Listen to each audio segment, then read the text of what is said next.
Bismillahirrahmanirrahim. Assalamualaikum warahmatullahi wabarakatuh. Alhamdulillahi rabbil alamin. Wassalatu wassalamu ala rasulillahil karim wa ala alihi wa sahbihi ajma'in.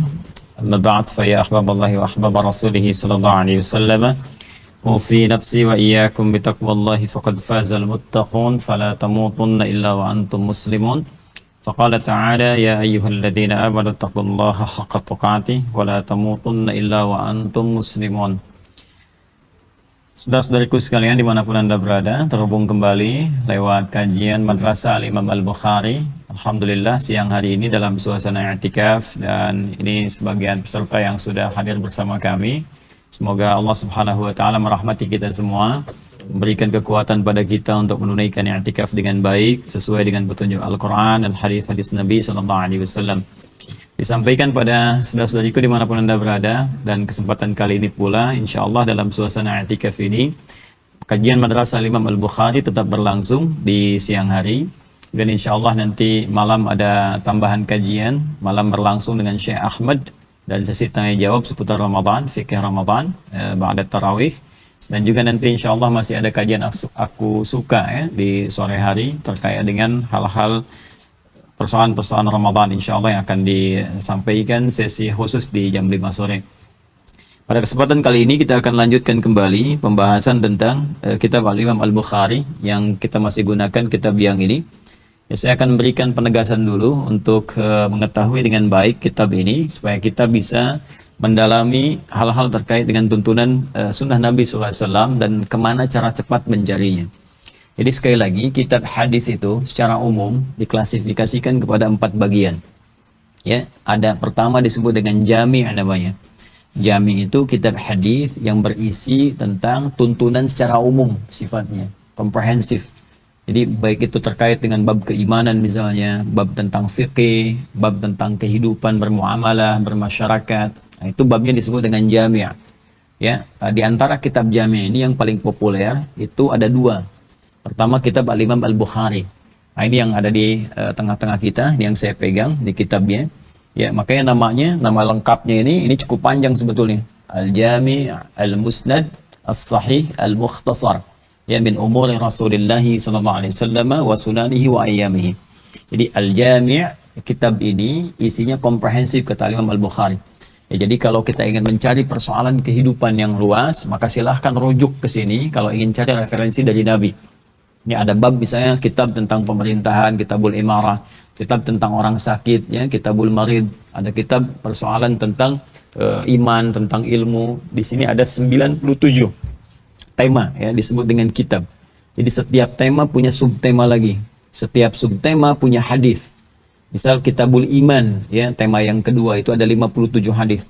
Jadi kalau kita sedang merasa misalnya imannya turun, kok malas itu kan, ibadah jadi lambat ya, futur istilah-istilah sekarang itu pengen kita naikin lagi, maka buka kitabul iman, di situ akan diberi petunjuk bagaimana menaikkan iman dan kita jaga supaya nggak turun lagi. Ya, kitab ketiga misalnya kitabul ilmi, bagaimana cara belajar yang efektif, itu Nabi punya, ada hadis-hadis ya, ada langsung tipsnya yang langsung disampaikan oleh Allah Subhanahu wa taala lewat Nabi sallallahu alaihi wasallam. Kapan bagaimana cara mengatur jadwal belajar, bagaimana belajar yang efektif, ya belajar yang cepat ingat, tidak mudah lupa gitu. Ada di kitabul ilmi. Nah, ini ada 97 topik, semuanya sudah diteliti oleh Imam Al-Bukhari, musnad, tersambung langsung infonya ke Nabi. Sahih, statusnya benar, kan? Mukhtasar, disampaikan dengan cara yang singkat, padat, min umuri Rasulullah sallallahu alaihi wasallam.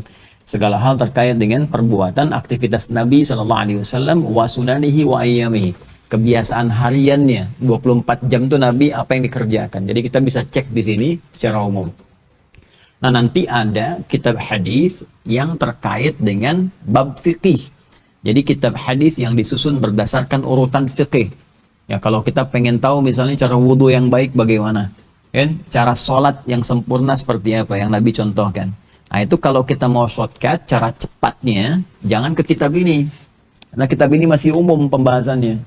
Maka cari kitab namanya As-Sunan. Ya, kitab Sunan itu kitab hadis yang disusun berdasarkan urutan fikih. Ya, jadi dimulai dari babut taharah nanti kan, kemudian sholat dan seterusnya. Jadi di sini akan ditemukan. Ya, contoh misalnya Sunan Abu Daud. Ya, nanti besok saya tunjukkan kitabnya. Ya, Sunan Abu Daud, Sunan At-Tirmidzi, Sunan An-Nasa'i misalnya kan. Nah, itu kitab-kitab yang memang susunannya berdasarkan pembahasan fikih. Nah, ya, jadi jangan terjebak, kok ini kalau nggak di Al-Bukhari nggak sahih. Ya, tapi belum tentu juga, nggak ditemukan, belum tentu ditemukan persoalan-persoalan di Al-Bukhari semua, karena Al-Bukhari kan terbatas usianya. Nyari hadis meninggal, dengan batas usianya itu beliau meninggal, hadis yang lain yang belum ditemukan gak ketemu. Datang Imam Muslim gitu kan, Imam Muslim mencari, meninggal juga kan. Kemudian ada banyak hadis yang belum ditemukan. Nanti datang Imam Al-Hakim An-Naisaburi, ya, bawa syaratnya Imam Al-Bukhari, Imam Muslim disusulkan, maka bikin kitab nanti namanya Al-Mustadrak, yang disusulkan kepada syarat Al-Imam Al-Bukhari dan Muslim. Nah, nanti Imam Abu Daud spesifik manhajnya berdasarkan fikih. Jadi nyari hadis-hadis terkait fikih, ya, tentang wudhu, tentang taharah, tentang sholat dan sebagainya. Dan yang ketiga, ada klasifikasi hadis yang didasarkan kepada perawinya. Orangnya mengoleksi berapa hadis, hadisnya apa saja. Misal begini, misalnya kita pengen anak ini cerdas, anak kita, kayak Ibnu Abbas radhiyallahu taala anhuma yang didoakan oleh Nabi. Jadi Ibnu Abbas itu namanya aslinya Abdullah, ya, ayahnya namanya Abbas radhiyallahu taala anhuma, paman Nabi SAW. Beda usia 3 tahun dengan Nabi SAW. Itu pebisnis, ya, sibuk, banyak beraktivitas, hanya waktu senggang saja bisa ngaji dengan Nabi. Ya, kalau kita waktu-waktu ya seperti Sabtu Ahad gitu kan sekarang ini, ya, atau waktu-waktu i'tikaf begini. Nah, itu disibukkan kegiatannya dengan belajar pada Nabi pada yang senggangnya itu, waktu-waktu libur.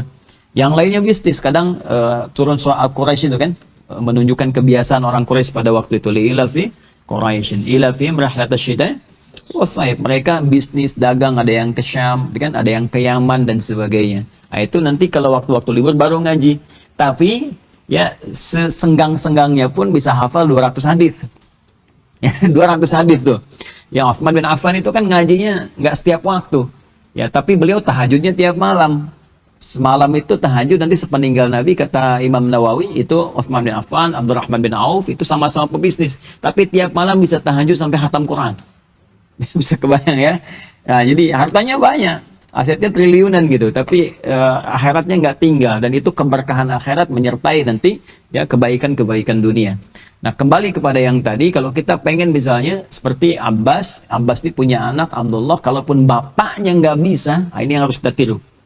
Ya, kita tiru, kalaupun bapaknya saya nggak bisa full ya ngaji dengan Nabi, maka anak saya harus ada yang bisa. Nah, ini prinsipnya harus kita bawa dalam kehidupan. Jadi, kalau bapak mesti nggak hafal Quran, yang penting anak saya bisa, cucu saya bisa. Itu prinsip sahabat. Dan diambil ini dari spirit Al-Quran. Ya, Imran, ya, Hannah bukan Nabi kan? Tapi Imran, Hannah berpikir, anak saya harus lebih baik daripada saya. Maka lahir Maryam. Maka Maryam lebih baik daripada bapak ibunya. Ada surah Maryam, gitu kan? Sedangkan nggak ada surah Hannah kan, ibunya. Nanti Hannah melahirkan Isa alaihissalam. Isa Nabi dan Rasul, lebih baik daripada ibu dan kakek neneknya. Jadi kalau kita harus punya visi dalam kehidupan, anak cucu kita harus lebih baik dari kita sekarang, karena tantangan di masa depan tuh lebih daripada kita saat ini. Ya, dulu pekerjaan mungkin bupati di masa lalu, sekarang pekerjaan lurah di masa kini gitu. Ya, jadi tantangan di masa depan tuh lebih hebat, lebih dahsyat. Karena itu diajarkan kita, anak cucu lebih hebat dibandingkan kita saat ini, harus lebih bagus. Nah, Abbas itu punya satu pendekatan, anaknya yang bungsu itu dijadikan aktiva kalau di ekonomi itu ya, disiapkan punya aset dalam hal keilmuan saja, jadi diwakafkan untuk ilmu saja. Nah, makanya dari sejak kecil disimpan di majlis Nabi SAW sampai didoakan oleh Nabi, Allahumma faqihhu fid din wa alimhu ta'wil. Ya, kemudian ngaji ikut Nabi sampai Nabi meninggal. Usianya masih belia, masih sekiranya 13-14 tahun. Itu bapaknya hafal 200 hadis, Abdullah kecilnya hafal 2000 hadis. Ya, kalau Quran itu sudah pakar, makanya disebut turjumanul Quran. Ya, penerjemahnya Al-Quran yang langsung dari Nabi SAW. Di bapaknya hafal 200, ya, Ibnu Abbasnya hafal 2000. Nah, ini kalau kita ingin tahu apa saja hadisnya 2000 ini, gimana cara belajar supaya seperti Ibnu Abbas? Gimana caranya saya punya anak perempuan seperti Sayyidah Aisyah? Gimana caranya saya sukses seperti Sayyidina Abu Bakar As-Siddiq? Itu cari kitab namanya Musnad. Ya kan? Di Musnad ini nanti akan ditampilkan sosok-sosok periwayat hadis dari kalangan sahabat dengan koleksinya. Ya, Ibnu Abbas 2000 itu apa saja? Ibnu Umar 2000 sekian apa saja gitu kan. Kemudian ada lagi Sayyidah Aisyah 2210 ya hadis. Abu Hurairah 7000 hadis. Itu apa saja pekerjaannya? Nanti kita bisa keluarkan kalau kita ingin ikut pola hidupnya, kita bisa tekuni. Karena diingat betul kehidupan sahabat Nabi itu miniatur kehidupan kita sampai dengan kembali kepada Allah. Walaupun eranya berbeda tapi esensinya sama. Misal, sahabat Nabi yang diplomat ada, yang militer ada. Nabi punya 12.000 orang sahabat, 38-nya panglima militer. Satu kekuatan panglimanya bisa menaklukkan Persia dan Romawi, kan? Caranya bagaimana? Itu ada. Kemudian ada yang birokrat, ya, ada yang diplomat, ya, ada yang kemudian juga pakar-pakar di bidang keilmuan, lengkap semua. Nah, cuman walaupun eranya berbeda, tapi kita bisa lihat bagaimana cara mereka meniti karakter kehidupannya supaya sukses. Itu yang di copy paste generasi setelahnya dan juga banyak diambil oleh orang-orang barat sekarang untuk diikuti jalan hidupnya. Kita yang punya dasar dan teorinya. Ya. Jadi musnad nama kitabnya. Yang terakhir kita kadang-kadang suka cari hadis kan. Ini hadisnya ada di mana nih, kan? Ada redaksi innamal a'malu binniyat. Nyarinya bagaimana gitu kan? Nah, itu kan dulu itu ada indeks ya. Indeks kalau sebelum munculnya Mu'jam Mufahras di Al-Fadhil Hadis karangan Winsing Orientalis, tapi juga banyak di situ racunnya yang harus kita teliti ya. Orientalis banyak tuh nulis-nulis, cuma di situ ada hal-hal yang kadang dibelokin gitu ya. Satu waktu nanti belajar. Itu dulu ada kitab yang bisa ditemukan sampai sekarang karangan ulama-ulama saleh kita, itu Mu'jam namanya. Mu'jam. Ya, seperti Mu'jam At-Tabrani, saya kan. Nah, itu nanti tematik sifatnya, tema-tema tertentu diturunkan. Sekarang sudah canggih, ya, sudah pakai komputerisasi. Jadi kita klik di komputer, ya, atau tanya ke Mbah Google, keluar. Tapi ke Google pun harus jeli juga, nggak semua di Google diketik langsung paham, tidak. Imam Al-Bukhari nanti nulis hadis ini 16 tahun, sebagian di Mekah, sebagian di Madinah, 16 tahun. Orang sekarang baca 16 jam jadi mufti. Itu harus hati-hati. Ya. Baik, jelas ya. Nah, nanti ini kitabnya yang Imam Al-Bukhari. Jadi kategorinya apa tadi? Jami'. Ya, kitab apa? Jami'. Jadi kita kalau mau nyari temanya umum seputar kehidupan, ya, kita bisa cari ini. Ada banyak terjemahannya sekarang. Ya. Nah, sekarang terkait dengan puasa itu ada di kitab yang ke-30. Ya, kitab ke-30. Jadi tema yang ke-30. Saya sering sampaikan temanya, ini untuk pengetahuan dulu ya, nanti insya Allah disambungkan ke link. Ini ada di tema yang ke-30, ya. Kemudian di situ ada subbab. Ya, kita akan belajar bacakan dulu, kemudian kita jelaskan apa namanya, maknanya. Ya, pemirsa, teman-teman sekalian dimanapun Anda berada, ini sedikit saya mengingatkan kembali apa yang telah kita tegaskan di pertemuan yang lalu, supaya ada ketersambungan pembelajaran kita. Alhamdulillah, kita sudah belajar banyak dari sejak kitab ke-30 dari awal puasa sampai dengan kemarin kita tuntaskan. Nah, sekarang kita akan masuk dulu kepada persoalan-persoalan yang disampaikan oleh Nabi yang kemungkinan terjadi di masa depan. Dan ini nyata, termasuk bab yang baru kemarin kita bahas, yaitu tentang bagaimana perempuan yang haid gitu kan, orang sakit dan orang perjalanan, status mengkodoknya, apa yang harus dikerjakan amalannya, dan setelah 15 abad ternyata pertanyaan itu masih ada. Ya, saya cek pagi tadi ternyata ada yang bikin status juga, katanya perempuan yang haid itu masih boleh puasa. Nah, itu sudah disampaikan oleh Nabi jauh-jauh hari, kemungkinan diisyaratkan akan terjadi gitu ya. Makanya ini ada di sini ada bab ke-41. Ya, bab ke-41 yang ingin saya kuatkan. Kemarin sudah saya bahas ini, hanya sekarang saya akan coba berikan tambahan wawasan dari hadis-hadis lain yang menguatkan. Ya. Jadi kalau ada yang mengatakan, teman-teman sekalian, misalnya apakah yang haid itu kan kalau sholat sudah pasti, semua sudah paham ya, perempuan yang haid dia tidak menunaikan sholat. Jelas ya? Ya, dia libur, diberikan rukhsah. Dan saya sampaikan di pertemuan kemarin, ada hadis Nabi SAW dari riwayat Abu Hurairah radhiyallahu ta'ala anhu yang menyampaikan, idza maridal 'abdu aw safar kutiba lahu mithla ma kana 'alaihi muqiman sahiha. Ini adalah satu anugerah dari Allah melalui lisan Nabi terhadap kalangan tertentu yang punya uzur, seperti orang sakit, orang safar, atau dikiaskan kepada keduanya. Kayak perempuan misalnya sedang haid, dikiaskan kepada orang sakit yang sama-sama nggak bisa menunaikan ibadah karena alasan tertentu. Maka orang yang terbiasa rutin mengerjakan ibadah sebelum datang uzur ini, nanti pahalanya akan tetap diberikan walaupun dia tidak menunaikan ibadahnya. Ini hadisnya tadi yang saya sampaikan. Ya, jadi misalnya kayak kita safar, perjalanan jauh nih ya. Jalan jauh misalnya dari sini mau ke Bandung taruhlah gitu. Jarak yang sederhana ke Bandung atau lebih jauh lagi. Tiba kemudian kita di situ misalnya qasar ya, jamak qasar. Zuhur dengan asar disatukan, ya kan? Kan dua-dua ya. Masih menunaikan sholat sunnah nggak? Hah? Kalau masih ada waktu sunnah masih boleh nggak? Pak Zul masih boleh nggak? Ini kan di qasar ya. Saya mau ke Bandung misalnya nih. Berangkat nih. Jadi menjelang jam 11, tiba-tiba di kilometer 57 sampai waktu zuhur, terus macet nih. Kemungkinan ke Bandung nyampainya maghrib. Terus saya jamak qasar. Jadi dua-dua kan? Masih ada waktu menaikkan sholat sunnah. Saya sholat sunnah nggak? Ah, di sini nggak perlu dilakukan, jangan terlampau soleh ya.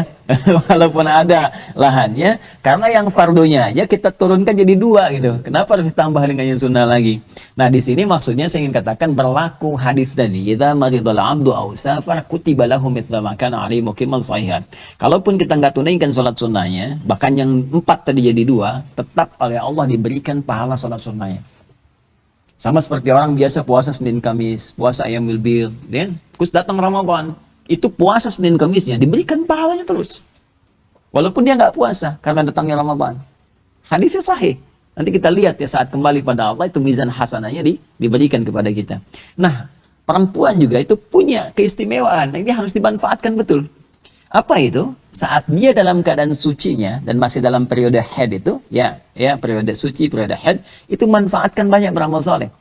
Jangan hanya cukupkan dengan yang fardu, tambah sholat sunnahnya, tambah tilawah Al-Qur'annya, tambah sedekahnya. Nanti saat dia dalam keadaan haidnya, kan dia nggak kerjakan itu. Nah, itu pahalanya masih diberikan sempurna. Jadi sayang kalau hanya sholat fardu saja sampaikan pada istri, anak-anak, atau kerabat, ya, saudari. Kalau hanya dikerjakan, sholat fardu saja, nunggu yang fardu saja, maka saat dia dalam posisi haid, dapatnya gitu saja. Nggak ada tambahan. Dan masa itu akan berakhir ketika menopause. Ya, karena akan sama semua, jadi dimanfaatkan karena hikmah tertentu.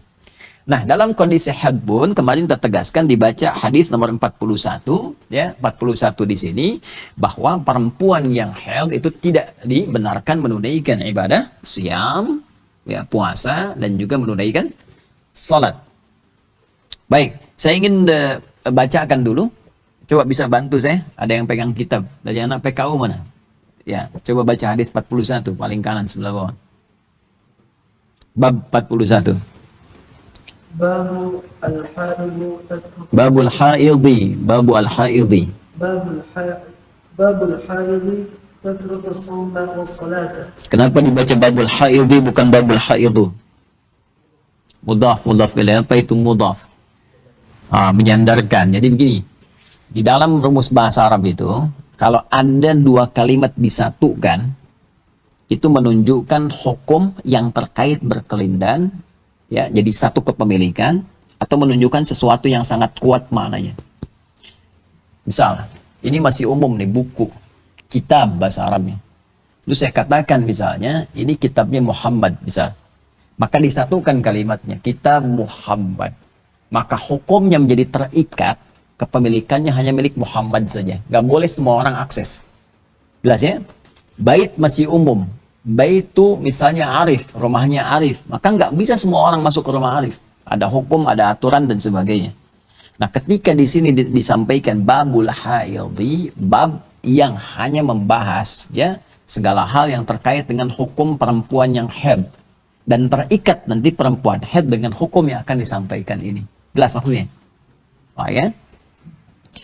Tatrukus sauma was salata, bab tentang perempuan yang sedang dapat haid, kan, datang bulan, di istilah dihaluskan oleh kita. Halus itu pada yang baik ya. Kalau yang jelek jangan dihalus-halusin. Ingat, yang jelek itu sebutkan ya perbuatan jeleknya supaya tidak dianggap ringan perbuatan itu. Ya? Ya, misalnya zina saja. Jangan dirubah jadi kupu-kupu malam misalnya. Nanti mau kemana cari kupu-kupu tuh? Jadi salah kemana aja. Ya, pencuri ya pencuri, maling. Jangan yang ayam disebut maling ayam, yang besar-besar disebut koruptor, misalnya kan, terlalu keren itu. kasih aja langsung maling, pencuri gitu ya. Pezina. Jadi dengan tahu itu buruk, taubih dalam istilah syariat, maka akan ditinggalkan. Ya, jelas ya. Nah, maka di sini tatruku shauma was salata, haid disebut kalau ini baik, kan ini bukan perbuatan aib, jadi bisa dilembutkan istilahnya ya. Datang bulan misalnya, laki-laki nggak usah ikut-ikutan, datang matahari ya, itu nggak ada ya. Cukup di situ saja. Perempuan yang tengah haid ya, itu meninggalkan puasanya, tidak berpuasa dan tidak menunaikan salat. Waqala Abu Zinad, قال أبو الزناد إن السنن ووجود وجوه الحق الحق تأتي كثيرا على خلاف الرأي فما يجب المسلمون جدا. من اتباعها من ذلك أن الحائض تقضي الصيام ولا تقضي الصلاة. Ini penting saya sampaikan, kalau kita nggak ngaji syarahnya, ini kita nggak paham apa yang disampaikan ini. Ya, jadi kalimat ini muncul sudah lama sebetulnya. Jadi sudah lama ada diskursus, ada pendapat-pendapat menyimpang di masa lalu, gitu kan, yang menyoal bahwa seorang perempuan itu masih boleh puasa di masa haidnya. Yang nggak boleh itu adalah tidak sholat, gitu kan? Saya ulang ya, dulu sudah ada pertanyaan-pertanyaan sepeninggal Nabi SAW, gitu kan? Sepeninggal Nabi, terus kehidupan berlangsung, mulai ada beberapa hal-hal yang karena memang perkembangan pengetahuan, datang aliran-aliran yang mengembangkan pemikiran, tapi tidak mendasarkan pada wahyu. Ya, yang benar itu pemikiran diikutkan kepada wahyu. Ya, itu yang dibenarkan karena wahyu lebih tinggi derajatnya. Karena itu yang rendah ikut kepada yang tinggi. Yang nggak ada yang tinggi diturunkan kepada yang rendah. Kita makhluk ikut perintah Allah kan, Khalik. Jadi keinginan kita disertakan pada keinginan Allah. Awas, ini sederhana terlihatnya, tapi dalam pemaknaannya. Jangan perintah Allah diikutkan pada keinginan kita, itu nggak nyambung. Ya, awas. Nanti ada bab takdir itu yang agak berat kadang-kadang. Ya, kita berdoa kepada Allah, Allah kasih jawaban, kok jawaban Allah diikutkan kepada keinginan kita, jadi bawaannya kecewa nanti. Ya.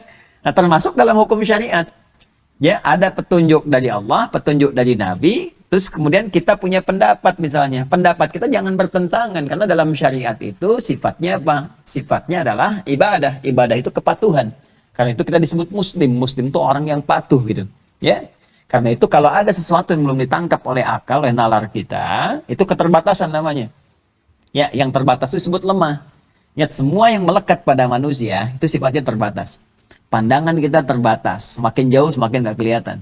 Telinga kita pendengaran terbatas, semakin jauh semakin nggak terdengar. Atau hertznya semakin kecil semakin sulit didengar.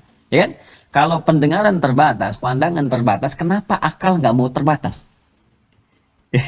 Karena itu Allah turunkan peristiwa-peristiwa yang sulit ditangkap oleh akal untuk menunjukkan bahwa kita itu terbatas. Karena itu diberikan iman untuk membimbing akal. Maka kalau ada yang belum dipahami oleh kita, iman dulu aja. Setelah iman datang hikmah untuk membimbing akal memahami apa yang tadi belum kita pahami. Itu kaidahnya. Jelas ya? Nanti kalau dipahami akal dulu jadi sombong nantinya. Ya, itu yang disebut oleh Al-Quran menuhankan nafsunya, ya, itu yang paling berbahaya. Nah, ini ada sebagian orang juga nanti yang dengan banyak kreativitas, banyak berpikir macam-macam, kenapa begini, kenapa begitu, tapi dia belum ikut dengan iman, belum belajar, langsung menyimpulkan dengan akalnya dan mengatakan kenapa sholat itu misalnya tidak diqadha, ya, sementara puasa kemudian diqadha. Ya, kemudian sholat itu tidak sholat kalau perempuan sedang haid tidak perlu sholat. Tapi kan ilatnya di Quran nggak disebutkan kalau perempuan itu haid tidak puasa. Yang disebutkan kan cuma apa? Yang disebutkan cuma orang sakit, yang disebutkan cuma orang dalam perjalanan. Coba lihat Al-Baqarah 184. Ayyaman ma'dudat faman kana minkum maridan aw ada safarin. Ya, fa'iddatum min ayamin ukhar kan? Baik, disebutkan nggak haidan? Tidak kan? Nah, kata orang ini kan nggak disebutkan di situ orang haid. Ya, yang boleh berbuka itu, ya, yang boleh dia tidak berpuasa itu karena uzur, sakit, atau yang kedua perjalanan. Ya, karena sakit yang memberatkan dia puasa. Yang kedua perjalanan yang menjadikan dia sulit puasa. Maka boleh dia berbuka. Orang haid kan nggak disebutkan. Karena itu orang haid boleh puasa. Nah, ini pandangan-pandangan dulu nih ada yang keliru. Dan diteruskan seakan-akan jadi warisan sampai gini. Masih ingat kaidah yang saya sampaikan dulu? Ya, dalam ibadah itu yang dicari apanya? Perintahnya, bukan larangannya. Jadi jangan katakan begini, berarti nggak dilarang dong, karena nggak ada larangannya. Nah, kita bisa balikin, ya, kita lihat. Begini, salat duhur tadi berapa rakaat? 4. 5 boleh nggak? Kan nggak ada larangannya. Coba lihat di Quran, di hadis. Nggak ada larangan sholat duhur 5 rakaat. Hah? Subuh 3 rakaat kan nggak ada kan? Karena kaidahnya yang Anda baca terbalik. Ibadah itu yang dilihat perintahnya. Ingat ya, bukan larangan. Urusan dunia yang dilihat larangannya. Ya, al-aslu fil ibadati haramun hatta yadulla dalilu ala amriha. Asal ibadah itu nggak boleh dikerjakan sampai turun perintah. Jadi jangan cari larangan. Kebalik nanti. Al-aslu fil asya'i lil ibahah. Asal dunia itu boleh semuanya. Hatta yadulla dalilu ala tahrimiha. Sampai muncul larangannya. Jadi kalau dunia carinya larangan. Maka yang diharamkan, yang dilarang oleh Allah urusan dunia sedikit. Untuk menunjukkan kenikmatan kita dalam konteks dunia ini. Silahkan makanan coba. Ya. Kenapa yang di Quran disebutkan yang haram aja? Di hadis yang haram. Untuk menunjukkan batasan kita cuma sedikit aja. Baik ada dampak kesehatan ataupun ujian ibadah. Selebihnya halal semua. Cuman babi kan disebutkan kan. Darah itu kan nggak boleh. Binatang yang punya apa namanya? Binatang buas, punya taring, ya, punya apa namanya, yang juga memakan menerkam yang lain, yang jatuh, yang tercekik, Al-Maidah ayat yang ketiga itu. Sebatas itu saja. Yang lainnya halal semua. Dan nanti ada rincian khusus di hadis. Ini menunjukkan bahwa rahmat Allah untuk kita. Ibadah juga kata Allah nggak usah banyak-banyak. Ini aja. Ini aja. Supaya kita tuh nggak terlalu banyak bebannya. Ini aja. Nah, coba kalau kita terlampau kreatif, repot. Babi haram, tapi kan kalau yang di laut enggak, bawa babi ke laut, dilemparin dulu misalnya, ya tetap haram sifatnya. Jelas ya? Nah, maka hal-hal seperti tadi kita ingin sampaikan. Nah, kita jawab sekarang secara ilmiah. Kenapa di alam Al-Quran, surah Al-Baqarah 184, perempuan haid tidak disebutkan? Karena ayat ini mencakup makna keumuman antara laki-laki dan perempuan. Perintah umum dulu. Perintah umum. Ya, jadi enggak dikhususkan dulu oleh Allah. Disebutkan umum karena mencakup laki-laki perempuan. Karena ayat 183-nya sifatnya umum. Ya ayyuhalladzina amanu, hai semua orang beriman, laki-laki dan perempuan. Ya, kutiba alaikumusiyam, diwajibkan bagi kalian menunaikan puasa. Nah, harus sinkron antara ayat 183 dengan 184. Kalau atasnya umum, bawahnya juga umum. Ya, nanti kalau dirinci untuk perempuan harus ada rincian laki-laki kan? Baik ya? Maka disebutkan yang umum dulu yang mencakup laki-laki perempuan. Saya tanya, kalau laki-laki sakit, perempuan sakit tidak? Sakit. Kalau laki-laki safar, perempuan safar tidak? Safar. Maka yang disebutkan oleh Al-Quran yang dialami laki-laki dan perempuan. Nanti rincian spesifiknya, yang perempuan apa saja yang tidak mencakup laki-laki, yang laki-laki apa saja tidak mencakup perempuan, di hadis diberikan pada kita sebagai rahmat. Supaya Al-Qurannya nggak terlampau tebal. Coba bayangkan kalau semua dirinci setebal apa Qurannya. Ya kan? Nah, maka itulah kemudian diutus Rasulullah untuk memberikan keringanan kepada kita, rahmat kepada kita, sehingga penjelasannya lebih mudah untuk dipahami. Di mana ditemukan perempuan haid tidak menunaikan puasa Ramadan ataupun puasa lain saat haid, salah satunya di hadis Nabi. Makanya Nabi ditugaskan oleh Allah menerangkan isi Al-Quran. Apa yang disampaikan Nabi, petunjuk Allah. Itu yang disebut dengan wahyu turun kepada Rasulullah, disampaikan melalui lisan Nabi, disebut dengan hadis namanya. Wa ma yantiqu 'anil hawa in huwa illa wahyun yuha. Baik, kita bacakan hadisnya. Nah, ini jadi persoalan yang disampaikan Abu Zanad ini dengan menunjukkan dari dulu ini, di periodenya beliau ini sudah banyak orang-orang mencoba-coba untuk menyoal persoalan agama dengan akalnya, tapi tidak ikut kepada ketentuan wahyu. Ya, apa diantaranya? Inna sunana wa wujuhal haqqi la ta'ti katsiran ala khilaf ra'i. Ya, kadang-kadang inna sunana, banyak persoalan-persoalan dalam sunnah-sunnah itu, petunjuk-petunjuk syariat, wa wujuhal haqqi, dan ragam kebenaran yang dibawa oleh syariat dalam Al-Quran dan hadis itu, la ta'ti katsiran ala khilaf ra'i. Kadang-kadang kalau dilihat dari akal saja akan banyak ragam pendapat. Ya, coba kenapa warisan 1:2 banding 1? Kenapa nggak 1:1? Kalau persepsinya akal, semua punya pendapat. Ya kan? Kenapa? Karena setiap orang itu punya pikiran. Dengan pengalaman, dengan dasar pengetahuan, dengan interaksi dengan lingkungan, membentuk cara berpikir dia yang mungkin beda cara pandang dengan orang. Ya. Makanya dalam konteks tauhid, Tuhan itu nggak boleh banyak. Ya. Kalau banyak, nanti Tuhan satu dengan yang lain, pola pikirnya beda. Ya. Coba di Quran surah ke-21, ayat 22, itu indah sekali. Ada kaidah logika, kata Al-Quran gini, "Lau kana fihi ma'alihatun illallahu lafasadata." Kalau mengatur semesta ini ada banyak Tuhan selain Allah, Tuhannya lebih daripada satu, tentu akan rusak pengaturan semesta ini. Di Bekasi ini kok, ini satu misalnya daerah A, ini durhaka ini. Maka kata Tuhan yang satu, turunkan azab. Kata Tuhan yang lain, jangan dulu diazab, masih ada yang istighfar. Yang lain mengatakan, kalau ada tiga misalnya, yang lain katakan, ya sudah tengah-tengah aja, azab dan rahmat. Nanti ribut sesama Tuhan, kacau semesta semua. Yang sumbernya dari Bekasi, sedunia kena persoalan deh.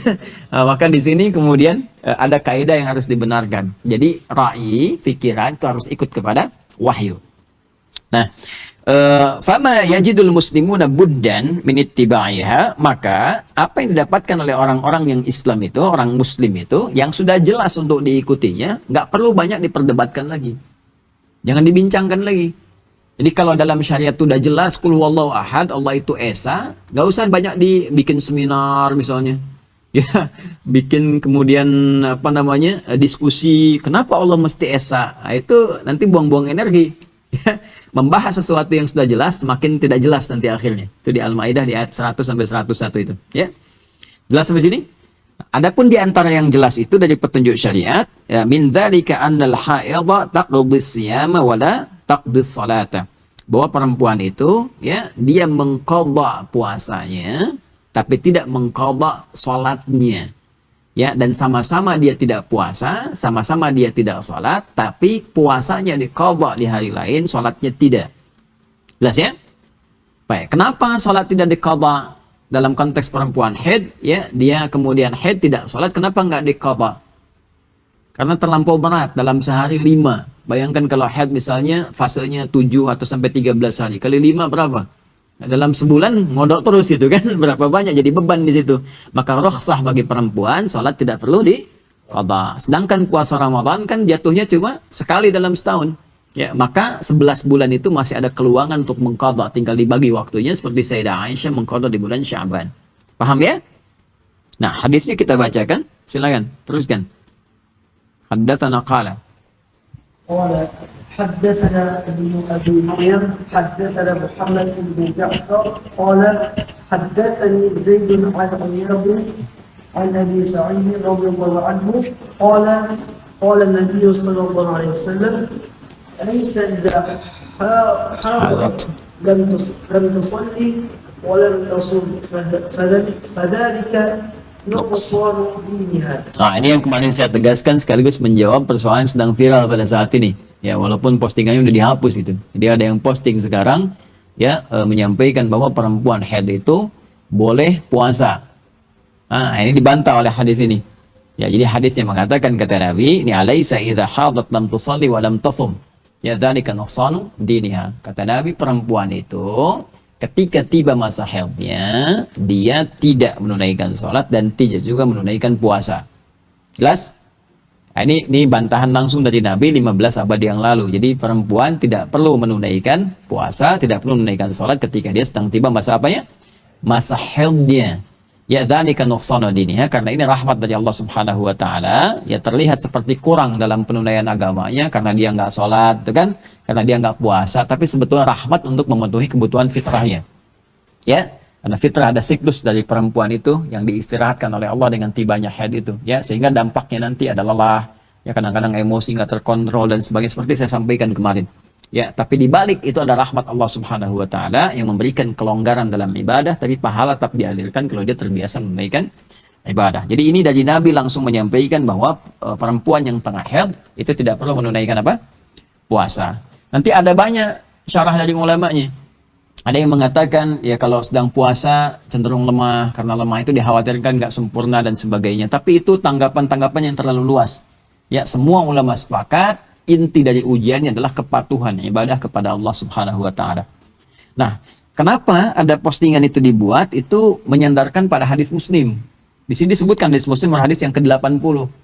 Jadi hadis Muslim itu disebutkan dari Sayyidah Aisyah ya radhiyallahu taala anha bahwa beliau SAW pernah menyampaikan ya dari kasus ini Sayyidah Aisyah pernah menyampaikan kunna nahidu fi ahdi Rasulillah sallallahu alaihi wasallam ya fayamuruna bil qada ya duna shalah. Nabi SAW pernah kami pernah berada dalam kondisi haid ya kondisi haid di era Nabi sallallahu alaihi wasallam, kemudian Nabi memerintahkan kepada kami untuk mengqadha, ya, untuk mengqadha, kemudian tidak diperintahkan untuk mengqadha salat. Baik, ada redaksi lain fayamuruna bisyam, memerintahkan nu'maru bisyam, kami diperintahkan untuk menunaikan puasa, ya, tapi tidak diperintahkan untuk menunaikan salat. Nah, ini dibacanya sepotong. Oh, hati-hati, di ilmu hadis itu nggak boleh begitu. Jadi kalau kita menemukan satu kejadian, maka ada istilah di ilmu hadis al-jam'u, kumpulkan semua hadis terkait dengan itu sehingga kronologisnya nanti bisa terurutkan dalam konteks apa, bicara maknanya seperti apa. Karena nanti gini, kadang-kadang ya Sayyidah Aisyah kan riwayatnya dari Sayyidah Aisyah nih sumbernya. Ya, tapi Sayyidah Aisyah nanti kan ngajar sepeninggal Nabi. Yang dengar Sayyidah Aisyah itu berapa orang? Bisa jadi nanti terputus kalimatnya, si fulan nyampaikan ini, sama-sama paham soal maknanya, cuma yang dimaksudkan kondisi ini loh. Cuma yang nerima setelah jadi salah paham. Ya, contoh begini, contoh. Saya ingin katakan, nanti malam insya Allah setelah tarawih dan witir akan ada muhadarah ceramah dari Syekh Ahmad membuka tanya jawab untuk kita semua seputar puasa Ramadan. Coba ulangi Pak. Bapak boleh ulangi setangkap Bapak aja sampaikan. Tarawih Ya. akan ada ceramah dari Ustaz Ulama Ahmad Baik. sekitar puasa Ramadan. Sekitar puasa Ramadan. Nah, ya. Witirnya udah hilang kan? Satu. Kemudian Tadi malam, nanti malam. Tadi malam. tadi malam Nanti malam. setelah pada tarawih, pada tarawih ada ceramah dari Syekh Ahmad Al-Misri. Baik. Nah, udah hadisnya di ilmu hadis mudtarib namanya. Kemudian? Nanti malam ba'da salat tarawih dan witir Ya. akan ada ceramah dari Syekh Ahmad yang membahas sekitar puasa Ramadan. Baik. Izin, Bazul? Nanti malam setelah tarawih ada tarawih dan witir, ada ceramah dari Syekh Ahmad yang membahas mengenai bulan suci Ramadan. Baik. Teruskan. Ustaz. Ini bagus ada. Nanti malam ada ceramah dari Syekh Ahmad. Sudah tahu. Nah, kebayangkan ya? Dari sini urut tarawih ini tarawihnya belakangan, ini witirnya hilang, ditambah witir kan? Iya, tapi intinya semua paham kan? Bahwa nanti malam itu ada ceramah kan? Itu poinnya kan? Nah, begitulah hadis. Nabi nyampaikan satu kalimat yang nangkap banyak orang. Setiap orang meriwayatkan pada yang lain. Intinya sama, satu kejadian. Cuman karena mungkin setelahnya generasi menangkap ada yang sepotong, ada yang ditafsirkan masing-masing. Maka dalam ilmu hadis itu kumpulkan siapa saja yang pernah menerima riwayat dari Nabi sallallahu alaihi wasallam. Urutkan satu-satu baru ketemu ini maksudnya. Nah, maka pemahaman itu yang tadi terpotong itu kita bisa temukan di hadis riwayat At-Tirmidzi namanya. Ya, nomor hadis 787. Dia di Kitabus Shaum. Ya, pembahasan tentang puasa, bab ma jaa fi qada'il haidhi as-sawma duna as-salati. Nomor hadis 787. Urutan rawinya, Al-Imam At-Tirmidzi kan tidak pernah bertemu Nabi. Ya kan? Nggak pernah bertemu Sayyidah Aisyah. Ya, beliau hidup belakangan kan? Ya, tumbuh berkembang di Tirmidzi, namanya Muhammad. Tumbuh berkembang di Tirmidzi disebut At-Tirmidzi sampai dengan meninggal. Ya. Qala haddatsana Ali bin Bahr. Akhbarana Ali bin Mashar an Ubaidata an Ibrahim anil Aswad an Aisyah radhiyallahu taala anha. Ya, jadi dari Imam At-Tirmidzi menerima dari Ali bin Bahr, menerima dari Ali bin Mashar, menerima dari Ubaidah dari Ibrahim dari Al-Aswad dari Sayyidah Aisyah radhiyallahu taala anha. Ya, qalat, beliau menyampaikan, kunna nahidu fi ahdi Rasulillah sallallahu alaihi wasallam. Kami itu dulu dalam masa haid pada masa Nabi sallallahu alaihi wasallam. Tsumma nathuru, kemudian kami telah suci. Ya, fayamuruna Rasulullah sallallahu alaihi wasallam ya biqada'is siyami. Maka Nabi memerintahkan kepada kami ini dalam keadaan telah suci itu untuk mengqadha puasa. Kan? Wala ya'muruna biqada'is salati, tapi nggak perintahkan kami untuk mengqada' salat. Jadi kasusnya yang muncul di masa itu, karena sama-sama nggak boleh puasa, sebagian memahami perempuan yang haid, ini sama nggak dengan hukum sholat? Kan? Karena kita nggak boleh puasa, kasusnya speak tentang kodok nih. Apakah kami juga nggak kodok? Ya, dalam konteks puasa ini, seperti kodonya sholat, maka ditanyakanlah pada Rasulullah, muncul jawaban dari Nabi, yang di kodok itu cuma puasanya saja, bukan sholatnya. Karena sholat terlampau banyak itu jadi beban. Maka Allah memerintahkan cukup yang puasanya saja yang diqadha, bukan yang sholatnya. Coba 15 abad terbalik peristiwanya. Yang head boleh puasa. bukan qadha lagi, boleh puasa tuh. Persis kan? Kayak tadi itu kan, witirnya jadi hilang tuh.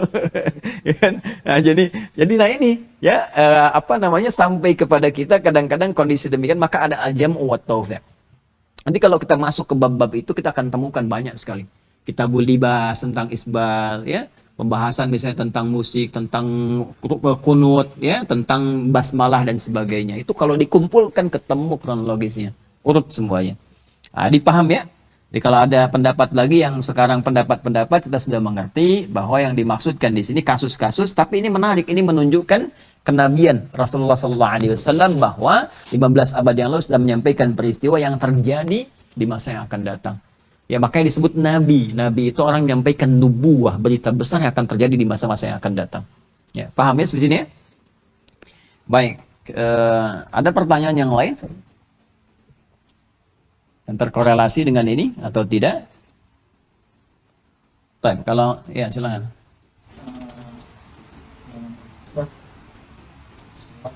Kalau untuk kodoknya itu lebih baik kalau misalkan kan nanti habis Ramadan ada puasa Syawal. Untuk kodoknya lebih baik puasa Syawal dulu baru kodok apa langsung aja? Ya.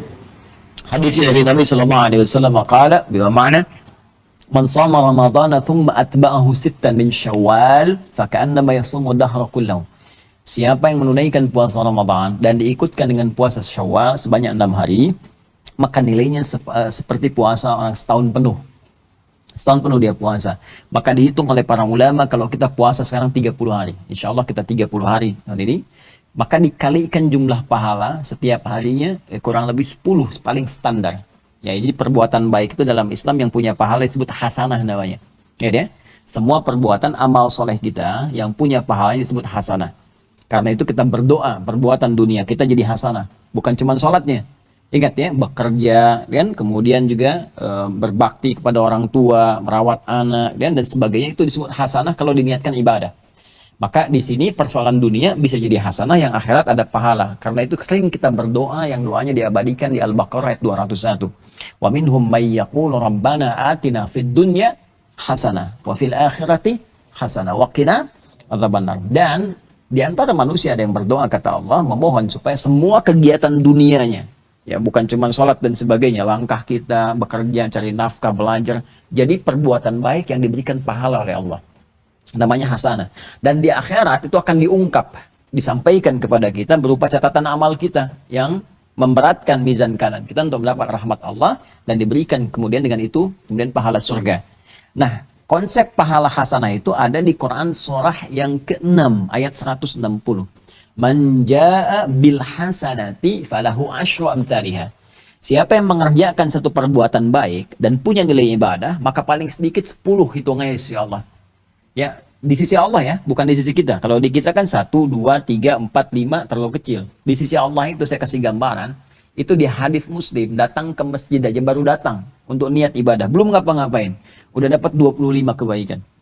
Jadi kalau kita ini mau i'tikaf baru datang nih, belum ngapa-ngapain udah dapat 25. Jarak 1 ke 2 500 tahun. 2 ke 3 500 tahun. 3 ke 4 500 tahun. Ya. Nah, itu paling sedikitnya 10. Nanti tergantung keikhlasan. Baca Al-Qur'an itu 1 huruf 10. Infak paling sedikit 700. Ya kan? Nanti semua banyak. Pahalanya itu nanti bisa bertambah sesuai dengan keikhlasan kita. Tapi kalau puasa terserah Allah.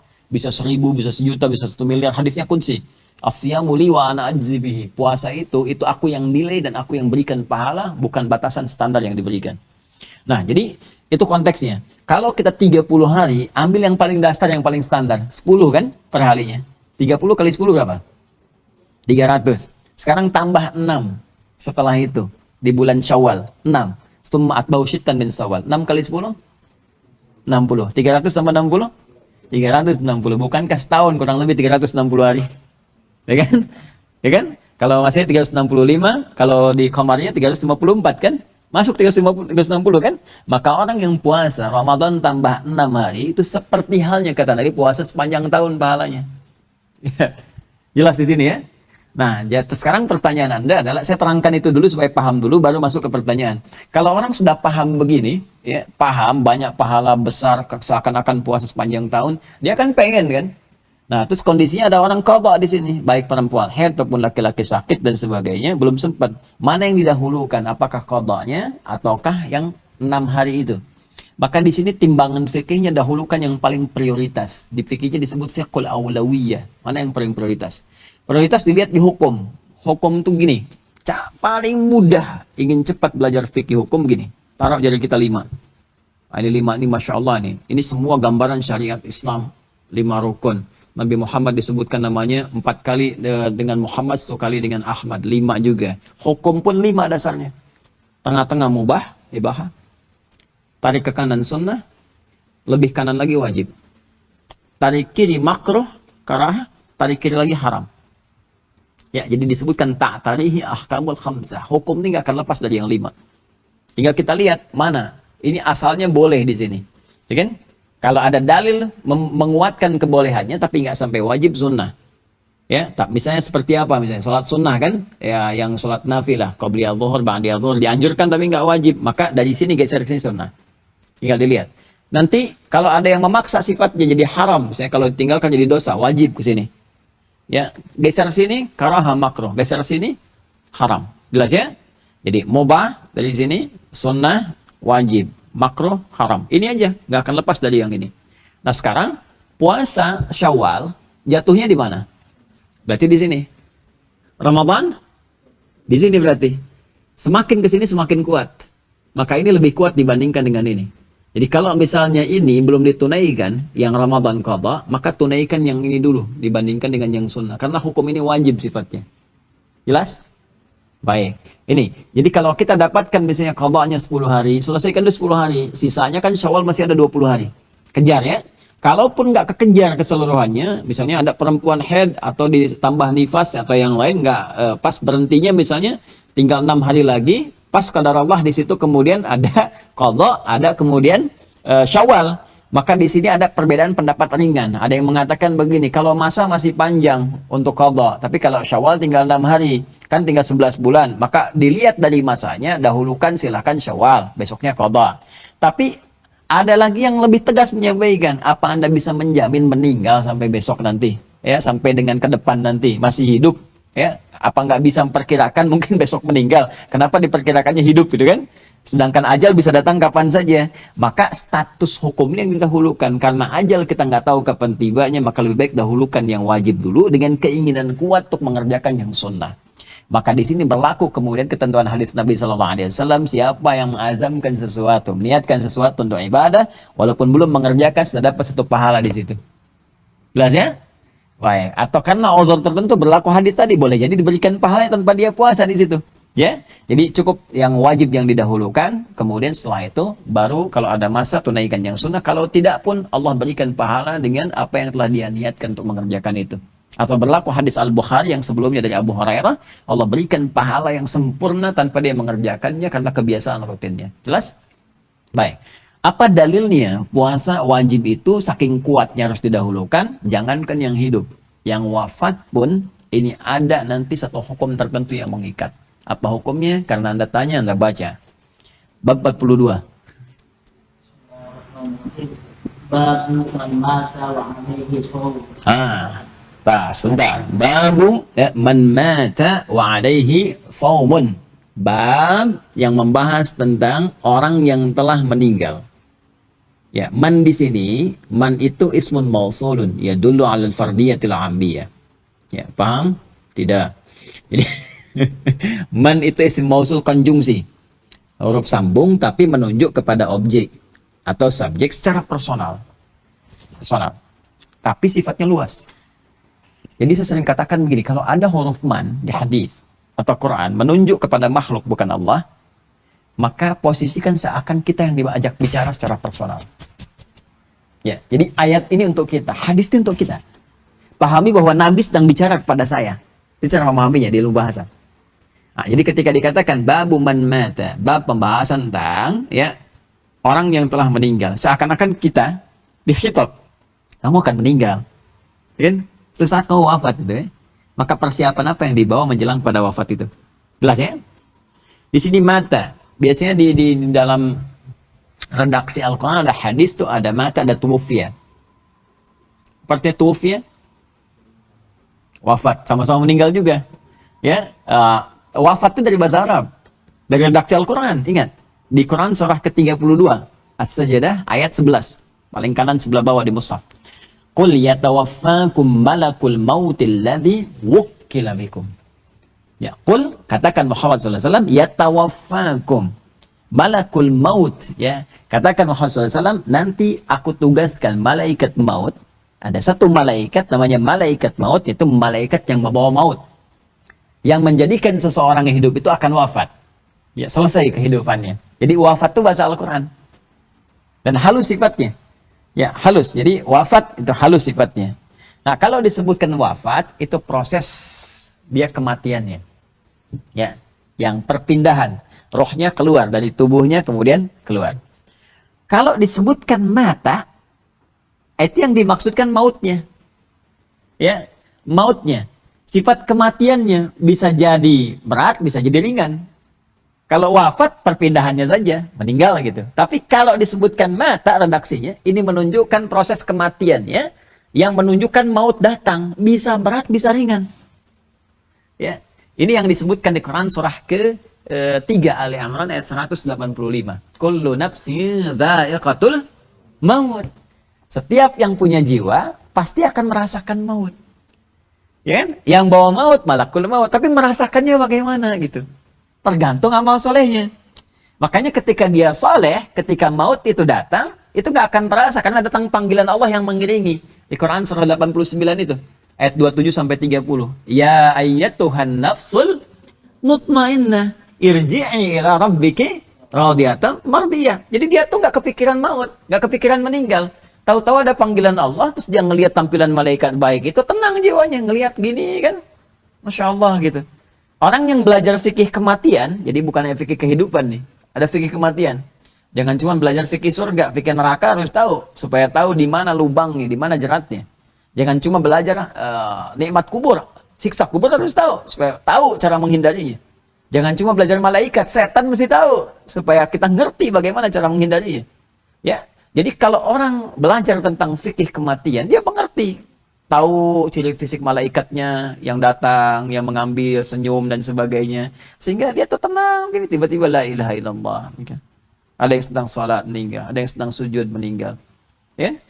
Ada yang bahkan bisa mempersiapkan diri karena tahu kondisinya. Belajar, saking belajarnya, ngerti, oh ini kondisi begini. 40 hari sebelum meninggal perasaan begini, lebih dekat perasaan begini. Itu ada yang sampai nyiapkan kain kafannya, ada yang sampai pamit kemana-kemana dan sebagainya. Al-Imam Al-Ghazali itu ba'da subuh, sebelum subuhnya udah minta siapkan kain kafan, carikan begini. Udah selesai dicarikan, pasang sendiri begini. Tapi bukan pasang semua nutup, pasangkan begini. Nanti kalau aku meninggal, udah disampaikan, lakukan begini. Sudah, jangan repotkan tetangga. Udah begitu disampaikan la ilaha illallah, meninggal dia. Dan banyak orang soleh demikian. Ya, makanya ketika meninggal dunia ada panggilan, ya. Apa panggilannya? Ya ayat Tuhan nafsul mutmainnah, jiwa yang tenang. Karena saking tenangnya ngelihat datang senyum, wah jarang-jarang lihat malaikat kan. Tampilannya datang dan semua senang. Terus diperlihatkan kebiasaan dia. Kalau amal soleh diperlihatkan amalnya, perlihatkan surganya. Ya, jadi begitu diperlihatkan tenang, senang. Tiba-tiba nggak sadar dah pergi aja. Itu yang dimaksud Nabi, diambil nyawanya seperti sehelai rambut yang halus ditarik gitu kan, dari tepung adonan yang sangat halus sehingga terasa. Ya, tapi kalau dia banyak amal salahnya, ya salahnya sedikit, salahnya yang banyak. Nah, itu seperti nabut duri dalam daging. Nyabutnya itu kan durinya bukan begini, yang ditarik durinya begini, horizontal. Tariknya begini kan. Nah, dan takut untuk pergi karena tahu masanya pulang, yang datang menyeramkan, belum siap pulang. Sekarang kayak mudik kan. Sekarang kan ada larangan mudik gitu kan. Ya belum dilarang, kalau udah punya bekal dia berangkat kan. Sebelum masa tiba udah pada berangkat tuh. Kenapa? Mau dilarang mau nggak dilarang, orang mudik tuh karena merasa punya bekal. Silahkan cek. Karena punya bekal. Kalau nggak punya bekal nggak mau mudik. Saya tanya, kenapa Anda nggak mudik? Pernah saya tanyakan. Saya nggak ada bekal kan ya Pak? Oh gitu. Tapi kalau dia punya bekal, dia telepon ke rumah, saya mau pulang hari ini. Tahun ini saya pulang. Maka yang di rumah nyiapkan. Wah Masya Allah semua. Rumah dicat, ini ada diada-adakan. Yang nggak ada jadi ada. Tuh kan? Kalengnya kongwan, isinya rangginang. Ini cuma ada pas saat mudik aja kan. Di luar itu kan nggak ada kan. Baik ya. Dan pulang. Coba motor bebek bekalnya singa kan. Ada yang pakai dus, pakai apa, pulang. Belakang tulisan, mama aku pulang sayang. Tuh kan? Pulang. Karena kenapa? Punya bekal. Tapi kalau nggak punya bekal, dia nggak mau pulang. Malu pulang, telepon juga enggak. Nunggu di telepon, ditanya kenapa nggak pulang. Malu jawabnya. Itu dunia. Gimana akhirat? Makanya banyak rohnya itu yang takut ketika pulang, sampai malaikat mengatakan di surah Al-Anfal itu, akhriju anfusakum, keluar. Dipukul kemudian, dipukul supaya keluar, tarik, pukulin. Itu yang jadikan kadang ada yang ngamuk, ada yang macam-macam dan sebagainya. Gitu ya. Nah, kondisi-kondisi itu yang membuat kita itu mesti menyadari bahwa suatu saat kita akan pulang. Jadi kalau ada redaksi di sini mata, artinya gini, kamu akan meninggal. Dan kamu yang akan berikhtiar untuk menentukan akhir hidup kamu akan gimana. Tinggal pilih, mau yang menyakitkan silakan. Ya, kalau memang ingin merasakan itu. Kalau mau tenang silakan, ini amalannya turun semua. Maka di Quran nanti ada husnul khatimah, ada su'ul khatimah, ada nafsul lawamah. Ya, la uqsimu biyaumil qiyamah, wa la uqsimu bin nafsil lawamah. Yang banyak menyesal, oh kenapa dulu saya nggak begini, kenapa dulu nggak begini. Ditampakkan di dunia, itu akan fitrah kita. Silahkan cek, nanti berdasar perjalanan waktu itu akan ada perasaan begitu. Kenapa saya dulu begini? Kalau itu masih ada di dunia, maka bersyukurlah kepada Allah. Karena punya kesempatan memperbaiki. Tapi kalau sudah di akhirat, nanti akan banyak yang berkata, bahkan Allah ungkapkan nanti di surat Al-Munafiqun itu, fa'asaddaqu akum minassalih. Allah berikan sedetik aja. Maka sedetik itu aku akan niatkan semua amalku hanya untuk ibadah. Gitu. Wa akum minassalihin. Wa la yu'akhirallahu nafsan idza jaa. Sudah, kalau sudah tiba waktunya nggak akan bisa balik. Jadi kalau disebutkan man mata, siapa yang meninggal, maka disebutkan ini adalah khitab kepada diri kita, persiapkan diri dalam suasana apa kita akan wafat. Wa alaihi shaumun, ada yang meninggal tapi masih punya kewajiban puasa. Nah, tadi kan terkait dengan pertanyaan Anda tadi, kalau ada kewajiban puasa, bagaimana, apakah dahulukan puasa yang Ramadan wajib atau sunnah di sini? Nah, ini saya ingin tunjukkan bagaimana kekuatan yang wajib sampai yang meninggal pun masih punya kewajiban puasa. Ya, misalnya sakit ya, diprediksi misalnya penyakitnya biasa tadinya, mungkin insya Allah sembuh kata dokter kan, ya sepekan kemudian berdasarkan pandangan medis, tiba kemudian 3 hari meninggal, yang diduga akan diqadha kemudian, nah, dia wafat kan, meninggal dunia misalnya, terus dia masih punya tanggungan di situ karena belum puasa. Ini bukan kasusnya sedang puasa meninggal yang sebelumnya puasa, tapi kasusnya adalah dia sebelumnya nggak puasa karena sakit, ada 3 yang belum puasa misalnya, kemudian dia meninggal dunia setelah itu, yang diduga akan bisa diqadha. Maka status yang 3 ini bagaimana? Nah, ini ada kisahnya. Ini mungkin bagian terakhir yang kita bacakan. Teruskan.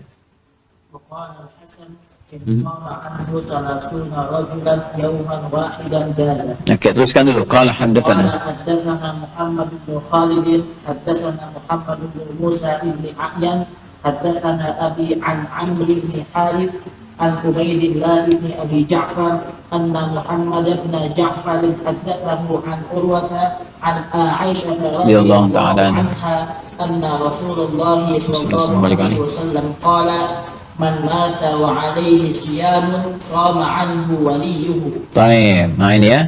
Nah, pertama kalau kita baca hadis ada rawi, sebutkan qala dulu ya. Ini sudah bagus tadi. Jangan langsung ke haddatsana.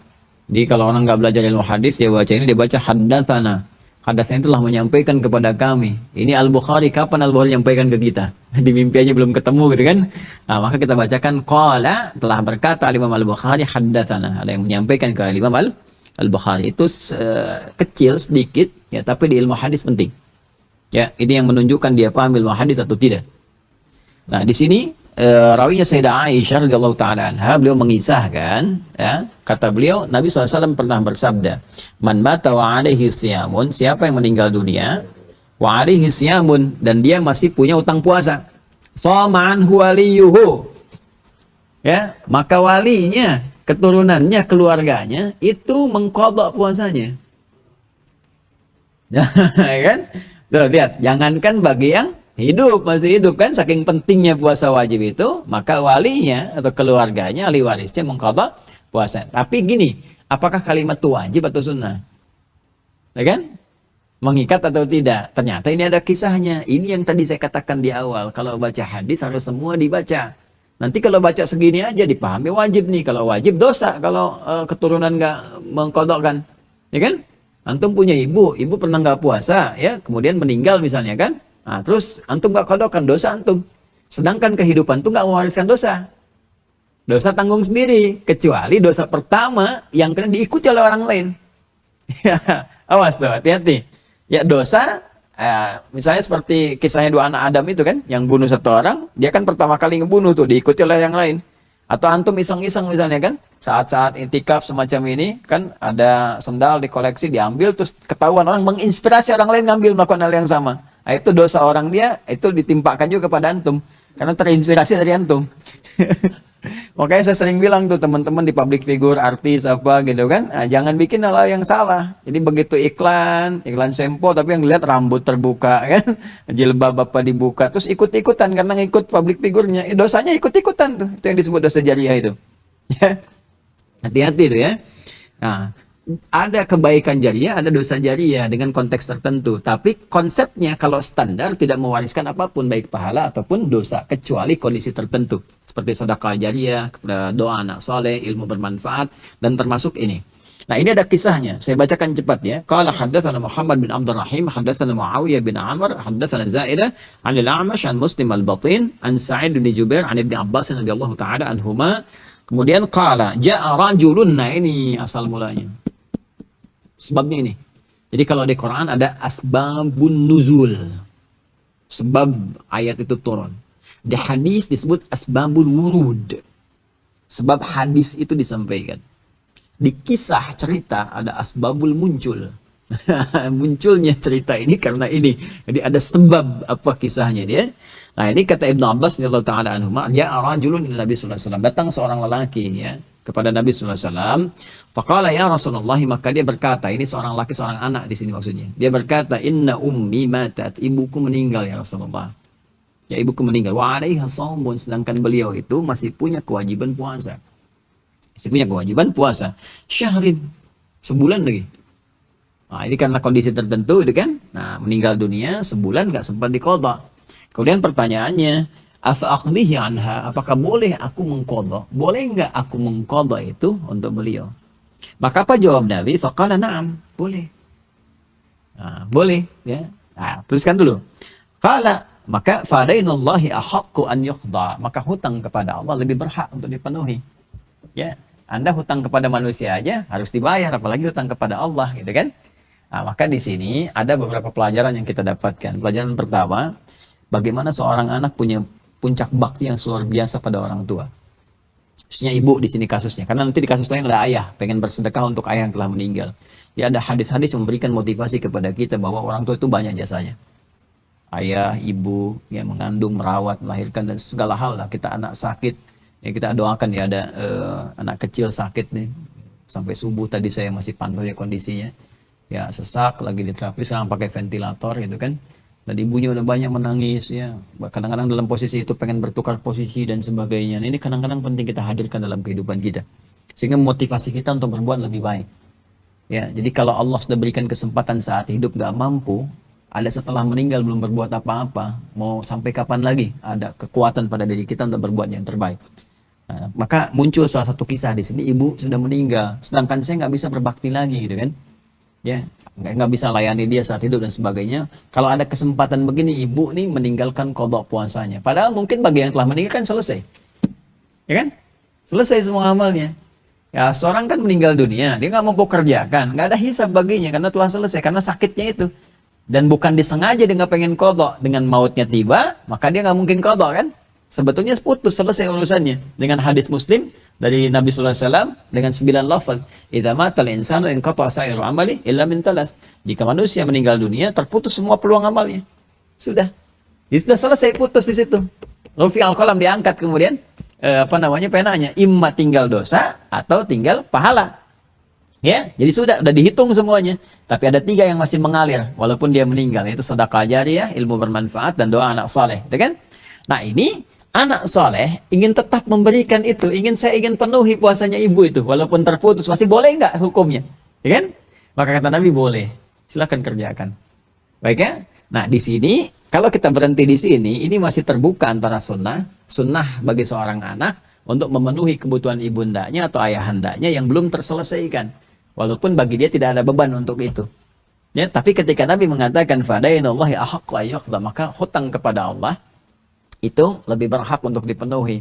Maka ini memberikan satu hal penekanan ya kepada kita. Jika ada orang tua misalnya masih terikat hal sebagainya, maka berdasar bakti yang diberikan oleh keduanya kepada kita, perhatian, sayang dan sebagainya, maka berikan terbaik bakti yang bisa kita persembahkan. Ya, sepanjang itu bisa kita lakukan sampai kita meninggal dunia. Maka disebut oleh Nabi itu sebagai utang yang kita harus termotivasi untuk bisa memenuhi itu semua. Ya, seakan-akan naik statusnya menjadi kewajiban kita. Ya, bapak ibu kamu udah ngerawat kamu susah-susah, kamu sukses sampai sekarang, masa kondisi begini kamu nggak lakukan, kan? Sampai-sampai Imam Al-Hasan, balik ke atas, kenapa saya lewat tadi ke bawah dulu? Sampai-sampai Imam Al-Hasan Al-Basri mengatakan, kalaupun ibu itu punya 30 orang anak, maka setiap anak kodokkan 1 puasanya, jadi sehari tuntas untuk ibu itu. Jelas? Maka kata Imam Hasan Al-Basri, saking pentingnya berbakti kepada orang tua itu, kalaupun ibunya punya 30 anak atau 30 keluarga, kemudian ingin mengkodokkan ya semuanya, masing-masing setiap satu, semua puasa untuk ibunya itu, maka dipandang sah walaupun puasa cuma sehari, selesai. Karena yang dilihat di sini bukan puasanya, yang dilihat bagaimana tentang bakti seorang anak kepada kedua orang tua ketika ingin memberikan yang terbaik kepadanya. Nah, tapi sisi lain, tadi yang saya ingin sampaikan betapa penting kedudukan hukum wajib dibandingkan dengan yang sunnah. Sampai yang meninggal pun masih diberikan kesempatan untuk diqadha. Paham ya? Nah, jadi kalau ada ketemu wajib dengan sunnah, dahulukan wajib. Kalau nanti selesai Ramadan, kemudian tiba Syawal, ada qadha, maka dahulukan qadha dulu, baru kemudian puasa Syawalnya. Jelas sampai sini? Baik. Wallahu ta'ala alam bissawab. Saya kira ini dulu ya yang kita bahas yang hari ini. Nanti insya Allah kita bertemu kembali. Malam lebih luas ya. Malam kalau dari sekarang mau disiapkan pertanyaan boleh ya. Dan bisa dimanapun Anda berada boleh dari sekarang menyiapkan pertanyaan. Kami akan buka nanti kolomnya. Malam saya akan bersama Syekh Ahmad. Beliau pakar ulumul Quran, ahli Al-Quran. Jadi mau tanya apa saja seputar Al-Quran boleh. Disampaikan apa riwayat, apa hukum, apa macam-macam disiapkan. Malam boleh bertanya, ba'da tarawih dan witir ya. Jadi kan ada yang setelah tarawih nanti ceramah, witir tutup kan. Nah, di sini kita sempurnakan sholatnya dulu supaya kita tenang gitu. Jadi kalau mau ngapa-ngapain lebih enak. Ya mau ke toilet takut ketinggalan witir gitu kan. Mau ke atas dulu takut ketinggalan ceramah. Jadi nanti kita sempurnakan sampai witir, baru nanti tanya jawab, setelah itu kita tutup. Dan imam malam ini insyaallah Syekh Harith dari Yaman. Ya, untuk Isya dan tarawihnya nanti imam dari Yaman, ceramah dari Mesir ya, penerjemah dari Indonesia, penyampai juga dari Masjid Al-Ihsan. Insyaallah. Semoga Allah muliakan kita semua, menerima amal ibadah kita, melengkapi semua kekurangan kita. Dan saya tadi barusan bagikan ini, insyaallah bisa dibaca-baca di buku saya, risetnya panjang sekali ya, hampir 9 tahun ya. Saya ini 5-9 tahun karena saya lengkapi dengan semua dalil-dalil, saya bahas setiap huruf. Ya, ini buku makna ayat puasa ini saya bahas paket ayat puasa, dibahas dari setiap hurufnya. Seperti ya ayyuhalladzina amanu, ya tersebut berapa kali dalam Al-Quran, maknanya apa, kaitan dengan puasa apa, hukumnya apa ya. Kemudian ada buku catatan penuntut ilmu, nanti itu bisa di-scan. Yang bagian itu nanti untuk masuk ke ceramah tinggal di-scan, dan tulisan kalau ada hal yang diperkenankan. Teman-teman yang tergabung dalam Mira, mohon izin saya informasikan bahwa ini banyak sekali data yang masuk sampai pagi ini. 5.000 kurang sedikit saja ya yang sudah tergabung. Kami harus rapikan dulu data-data, kita harus rapikan, baru dibuka sudah 5.000 yang masuk belajar pesantren virtual. Jadi mohon izin waktu sebentar, nanti kami akan berikan informasi teman-teman seperti saya sampaikan di buku catatan penuntut ilmu ya. Mohon izin, ada yang dibuka nggak? Yang itu boleh pinjam ya. Bismillah. Nah, ini nanti teman-teman di sini ada scan ya, ada barcode di sini yang harus di-scan. Nanti kami akan tunjukkan kepada teman-teman sekalian waktu malam ini atau besok pagi paling terlambat. Ini nanti akan ditunjukkan sesuai dengan harinya. Misalnya besok nanti kita masuk di hari yang ke 22 ya. Nanti lihat di barcode 22 teman-teman sekarang, di situ nanti ada kurikulum untuk Mira ya. Kurikulum pelajarannya apa selama Ramadan ini, apa yang dipelajari, bahannya apa, pengajarnya siapa. Besok kita sampaikan dulu sehingga nanti Anda walaupun nanti pendaftaran masih diproses, tetap masih bisa mengakses pelajaran ya untuk penyesuaian. Saya kira itu yang bisa saya sampaikan. Ya, mudah-mudahan bisa dipahami dengan baik dan diterima oleh Allah Subhanahu wa taala sebagai amal ibadah kita semua. Allahumma taqabbal minna innaka antas samiul alim wa tub alaina innaka antat tawwabur rahim. Rabbana atina fid dunya hasanah wa fil akhirati hasanah wa qina adzabannar. Bifadlika subhana rabbika rabbil izzati amma yasifun wa salamun alal mursalin wa akhiru da'wana subhanakallahumma bihamdika nashhadu an la ilaha illa anta nastaghfiruka wa natubu ilaik. Walhamdulillahi rabbil alamin. Assalamualaikum warahmatullahi wabarakatuh.